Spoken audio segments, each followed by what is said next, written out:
네, 시편 83편 오늘 같이 나눠보도록 하겠습니다. 여러분들이 성경 말씀은 같이 읽었을 것으로 생각하고, 지금 83편 1절에 보면 하나님이 침묵하고 계신 상태예요. 하나님이 침묵하고 계시다. 이것은 곧 이스라엘이 어려움 가운데 있는데 하나님께서 응답하지 않으신다. 그런 상황을 볼 수 있겠죠. 지금 이스라엘은 어떤 위기에 처했는가? 이스라엘을 싫어하는 많은 나라들의 연합이 이스라엘을 공격하려고 의논하고 있는 상태인데, 그들의 목적이 무엇이냐면 4절에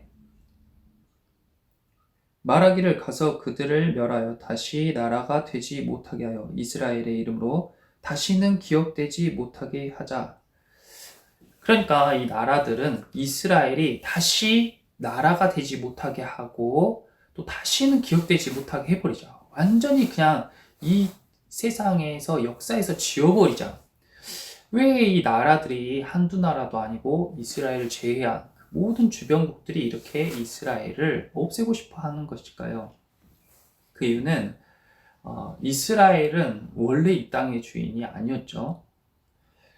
애굽에서 하나님께서 이스라엘 백성들을 출애굽시키시고 이 가나안 땅에 있는 사람들을 다 진멸하고 그 자리를 차지한 나라가 이스라엘이에요. 그러니까 어떻게 보면 굴러온 돌이 박힌 돌을 빼낸 것이죠. 그래서 그 사람들은 이스라엘에게 밀려서 그 주변에 자리를 잡고 살게 되었는데, 아니 그것도 모자라서 다윗 왕 때에 이 나라가 얼마나 번창했던지, 서쪽으로는 지중해까지, 북쪽으로는 유프라테스와 티그리스 강 유역까지 나라가 엄청나게 거대해지면서 모든 나라들이 이스라엘에게 조공을 바쳐야 했던 그런 역사적 사실이 있었습니다. 그렇기 때문에 이들에게 이스라엘은 굉장한 위협이었고 눈의 가시였죠. 그래서 힘을 모아서 이스라엘을 완전히 없애버리자, 우리의 공통의 적 위협이 된 존재를 완전히 없애버리자, 이렇게 지금 의논하고 있는 것입니다. 그러니까 이 수많은 연합군이 곧 이스라엘을 쳐들어오기 직전, 그들이 힘으로는, 물리적으로는 절대로 그 연합군을 감당할 수 없는 그런 위기의 상황에 처했습니다. 그런데 9절에 보면 주는 미디안인에게 행하신 것 같이, 기손 시내에서 시스라와 야빈에게 행하신 것 같이 그들에게도 행하소서. 이스라엘이 이제 하나님께 기도를 올려드리고 있어요. 이 전쟁은 절대 우리의 힘으로 승리할 수 없는 전쟁입니다. 하나님께서 침묵을 깨고 개입해 주셔야 합니다. 하나님 도와주세요. 그런데 어떻게 도와주시냐면 이전에 미디안에게 행하신 것처럼 이번에도 행해 주세요. 그리고 더 자세히 11절에 보면 그들의 귀인들이 오렙과 스앱 같게 하시며 그들의 모든 고관들은 세바와 살문나와 같게 하소서, 이랬어요. 4명의 사람이 나왔어요. 오렙과 스앱 그리고 세바와 살문나. 이 사람들이 미디안과 어떤 관계가 있는지 그것을 알아보기에 잠시 시간을 거슬러서 과거로 돌아가 보도록 하겠습니다. 자, 성경을 조금만 앞으로 사사기서로 한번,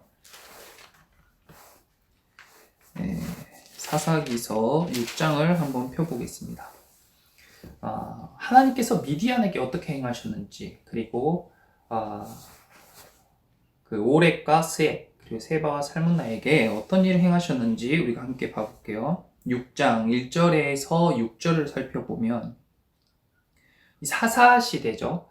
우리가 방금 읽었던 시편은 왕정 시대, 왕이 다스리는 시대고, 그보다 훨씬 이전의 시대에는 왕이 없고 사사, 그때 필요한 지도자들이 일어나서 백성들을 다스리던 시대였습니다. 그런데 이때에 1절, 6장 1절, 이스라엘 자손이 또 여호와의 목전에 악을 행하였으므로 여호와께서 7년 동안 그들을 미디안의 손에 넘겨주시니, 이스라엘 백성들이 죄를 지어서 그 나라를 미디안이 공격하게끔 하나님께서 허락하신 것이에요.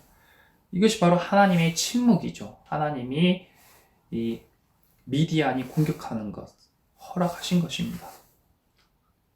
그래서 미디안은 이스라엘을 전쟁에서 승리하고 그때부터 이스라엘을 괴롭히기 시작하는데 어떻게 괴롭히냐면 4절 봐보세요.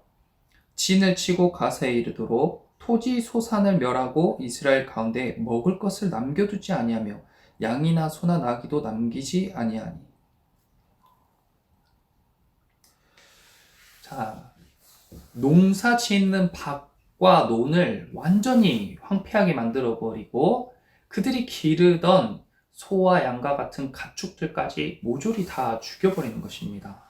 이것이 무엇을 의미하냐면 미디안이 지금 부를 축적하기 위해서 자신들의 곡식과 가축을 늘리기 위해서 이스라엘을 공격하는 것이 아니고 지금 논밭을 다 없애버리고 있어요. 소와 양을 다 없애버리고 있습니다. 이것은 무엇을 의미하냐면 이스라엘이란 나라가 다시 설 수 없게 하고 또 이스라엘이 기업되지 못하게 하려는 시도인 거예요. 나라를 없애버리려고 지금 나라의 싹까지 다 제거해버리려고 땅과 가축들을 이렇게 모조리 진멸하고 있는 것입니다. 그러니까 이 이스라엘 백성들이 너무 괴로운 나머지 2절에 산에서 웅덩이를 만들고 그리고 굴과 산성을 만들어서 피하는 거예요. 근데 너무나 괴롭히니까 눈만 마주치면 괴롭히니까 그들의 시야에서 벗어나 산속으로 들어가서 피한 것입니다. 그렇게 되자 이스라엘이 이렇게 미디안 때문에 어려움을 겪게 되자 이제 하나님께 부르짖어 기도하기 시작했어요. 하나님께 부르짖어 기도하기 시작했습니다. 7절이죠. 하나님께 부르짖어 기도하자 이제 하나님께서 침묵을 깨시고 미디안으로부터 이스라엘을 구원하기 시작하십니다. 근데 그 구원하는 방법이 바로 미디안에게 행하신 것과 요 4명의 사람들에게 행하신 것, 이것이 바로 이스라엘을 구원하는 방법이었어요. 자, 어떻게 했는가? 자, 봐보세요. 6장 15절에서 16절. 자, 이 생명을 멸하는 죽음의 군대인 미디안, 수많은 사람들, 메뚜기 떼와 같은 사람들이 이스라엘에 와서 동서남북 정신없이 약탈하고 온 나라 사람들이 못 살게 되었던 이때에 이스라엘 백성들이 하나님 앞에 기도하자 하나님께서 이스라엘을 구원할 그 일을 행할 한 사람을 부르십니다. 그 사람이 누구냐면 바로 기드온이에요. 근데 이 기드온은 15절 봐보세요. 6장 15절. 이 기드온에게 미디안에서 이스라엘을 구원해라 하고 하나님께서 말씀하시는데 이 기드온의 대답은 이렇습니다. 오 주여 내가 무엇으로 이스라엘을 구원하리까? 보소서 나의 집은 므낫세 중에 극히 약하고 나는 내 아버지 집에서 가장 작은 자입니다. 12지파에서 가장 약한 므낫세, 또 그 중에서도 그 집에서도 가장 약한 사람, 그것이 바로 기드온이었어요. 볼품없고 힘이 없는 사람이었습니다. 그런데 하나님께서 그에게 이렇게 이야기했죠. 내가 반드시 너와 함께 하리니 네가 미디안 사람 치기를, 이것이 중요한 거예요. 미디안 사람 치기를 한 사람 치듯이 하라 이랬어요. 메뚜기 떼와 같은 수많은 미디안의 군대를 공격하는데 어떻게 한 사람 치듯이 할 수 있겠어요? 근데 하나님께서 그렇게 하라고 말씀하신 것입니다. 하나님께서 그렇게 말씀하셨지만 기드온은 원래 소심하고 내성적인 성격이었기 때문에 전쟁과는 관련이 없어 보였고 그의 마음에 쉽사리 용기가 생기지 않았어요. 그래서 하나님께 기도했습니다. 하나님, 그렇다면 나에게 표징을 보여주세요. 기드온이 기도한 대로 하나님께서 그에게 표징을 보여주셨어요. 그러니까 기드온이 눈에 보이지 않는 하나님의 감동을 기도함으로써 그 감동에 대한 경험, 실제적인 경험을 하게 된 것이죠. 그리고 그 이후에 기드온에게 용기가 생기고 의욕이 생기기 시작했습니다. 이 소심하고 내성적이었던 기드온은 하나님을 인격적으로 경험하고 난 이후에 담대하게 이스라엘 전역으로 군대를 소집했어요. 내가 미디안을 공격할 테니까 나와 함께 미디안과 싸울 용기 있는 자들은 모여라 했어요. 그래서 이스라엘에 군대로 자원한 사람이 약 3만 명이 모였습니다.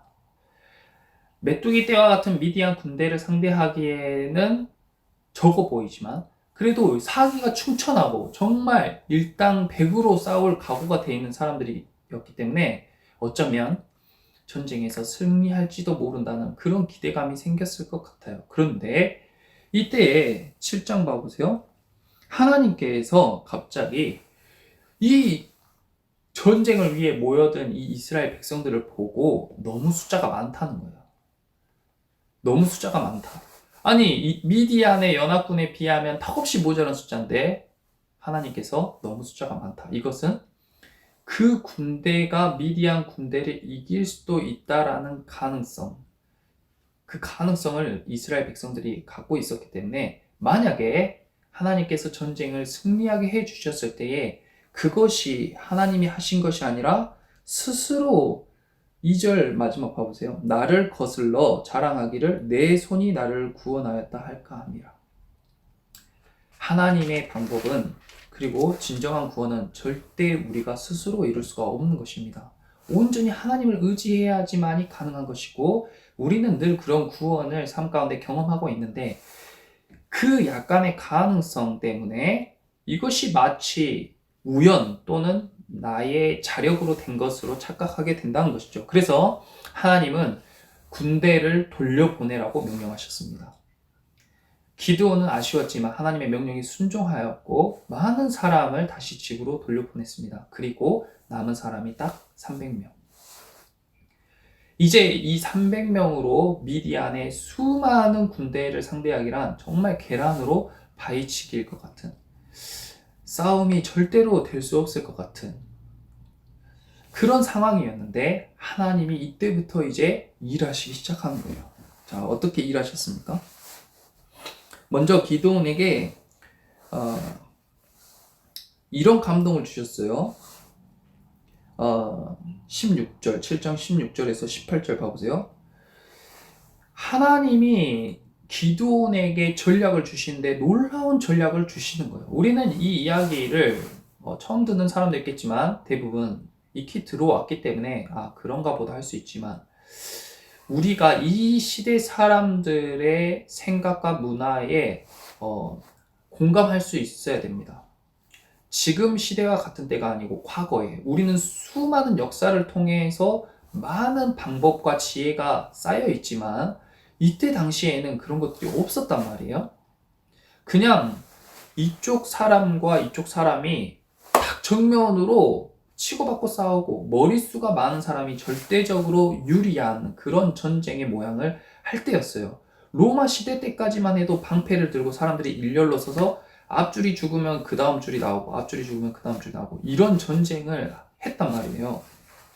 그런데 이런 시대에 하나님께서 어떤 전략을 주셨냐면 300명을 세 조로 나눠서 그 세 조가 각기 미디안의 진영으로 한밤중에 몰래 잠입해 들어가서 깊은 밤중에 동시다발적으로 항아리를 깨뜨리고 그 안에서 횃불을 들고 큰 소리로 여호와를 위하라, 기드온을 위하라 하고 외치라고 이야기했습니다.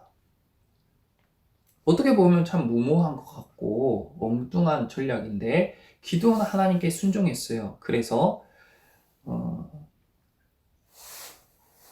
적진에 들어가서 하나님께서 말씀하신 그대로 실행했는데 상상치도 못한 공격을 받은 이 적군들이 놀래 당황해가지고 잠자리에서 벌떡 일어나서 칼부터 집어드는 거예요. 그리고 깜깜한데 횃불이 왔다 갔다 하니까 정신이 없어가지고 그때부터 살기 위해 자기 눈에 보이는 사람을 다 죽이기 시작하는 겁니다. 적군인지 악군인지 구별할 틈이 없으니까 그냥 칼을 휘둘고 보는 거예요. 그때부터 그 전장은 지옥이 된 거죠.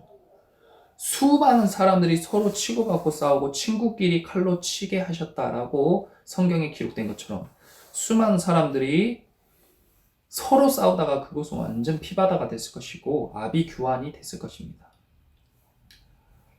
이제 정신 차린 적군들이 도망가기 시작하는 거예요. 도망가기 시작하는데 이스라엘 사람들은 그들을 내버려 두지 않고 추격했습니다. 끝까지 쫓아가서 25절에 미디안의 두 방백, 그러니까 군대 장관 같은 스앱과 오렙을, 여기에서 나온 거예요. 오렙과 스앱이. 오렙을 잡아서 오렙은 바위에서 죽이고 스앱은 포도주 틀에서 죽였습니다. 불과 반나절 전까지만 해도 엄청나게 많은 군대의 장관으로 정말 그 기세와 그 자신감이 충만했던 이 두 사람의 처참한 결말. 그들은 맥없이 바위에서 또 포도주 틀에서 죽임당했어요. 하나님께서 하신 것이죠. 그리고 여기에서 그치지 않고 이스라엘 백성들은 더 추격해서 미디안의 군대들을 더 추격해서 수많은 사람들을 죽이고 8장 12절에 세바와 살문나, 미디안의 왕이었던 세바와 살문나까지 잡아서 8장 21절에 그들을 죽이고 여기에서 전쟁이 끝나게 됩니다. 전쟁이 마치게 되었어요. 그들이 모여서 미디안과 또 동방 사람들과 아말렉이 연합하여서 계획했던 것은 이스라엘이 다시 나라가 되지 못하게, 다시는 기억되지 못하게 하는 것이었습니다. 하지만 하나님이 침묵을 깨시고 하나님께서 일하셨을 때에 오히려 미디안의 연합군들이 나라가 되지 못하고 다시는 기억되지 못할 역사의 뒤안길로 사라지게 된 것이에요. 지금도 마찬가지입니다. 우리를 위협하는 미디안이 있고 또 시편에서 나온 것처럼 아수르와 같은 나라가 있고 또 지금 시대에 코로나와 같은 것들이 있고 또 스마트폰과 같은 것들이 있습니다. 그들은 다 하나님의 나라가 이루어지지 못하게, 또 하나님의 백성들이 기억되지 못하게, 예수님의 십자가의 공로가 기억되지 못하게 하는 것을 목적으로 하고 있어요. 그리고 우리는 그들과 늘 치열한 영적 전쟁 가운데 지금 있게 된 것입니다.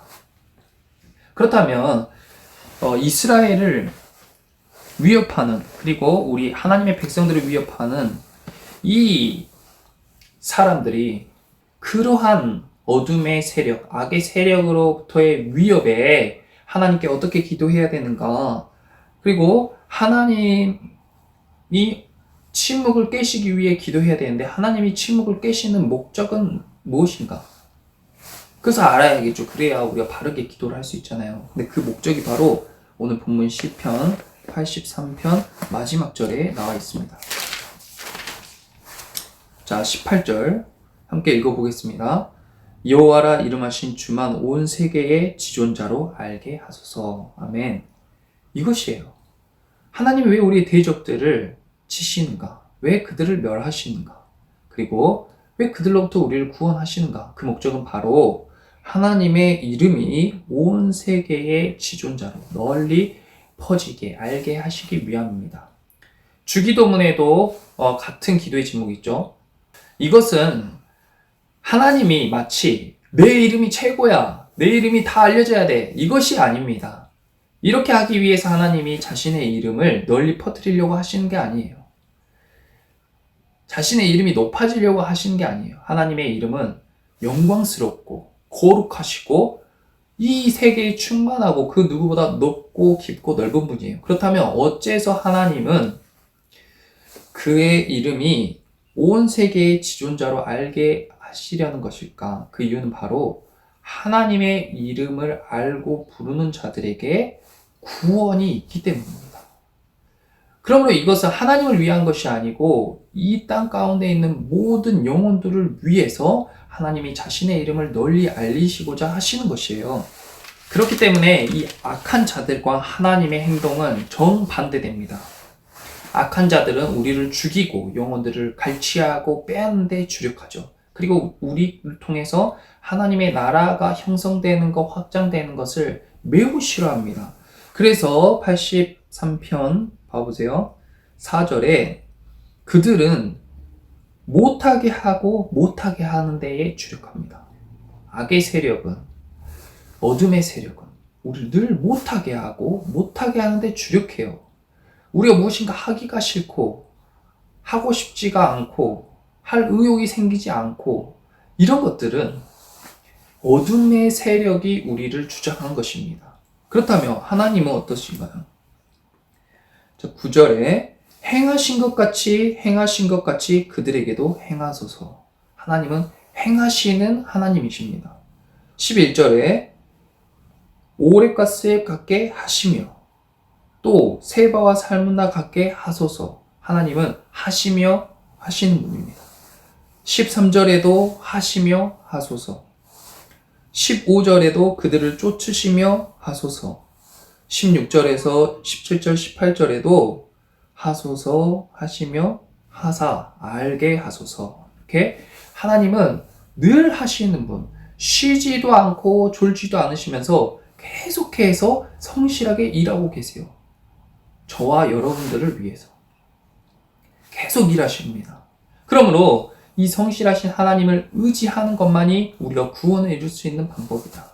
내 삶의 문제에서 또 우리를 위협하는 세력들 가운데에서 우리가 우리 스스로 자신을 구원할 수 없는 것입니다. 오직 전능하신, 지존하신 하나님만이 저와 여러분을 구원하신 줄 믿습니다.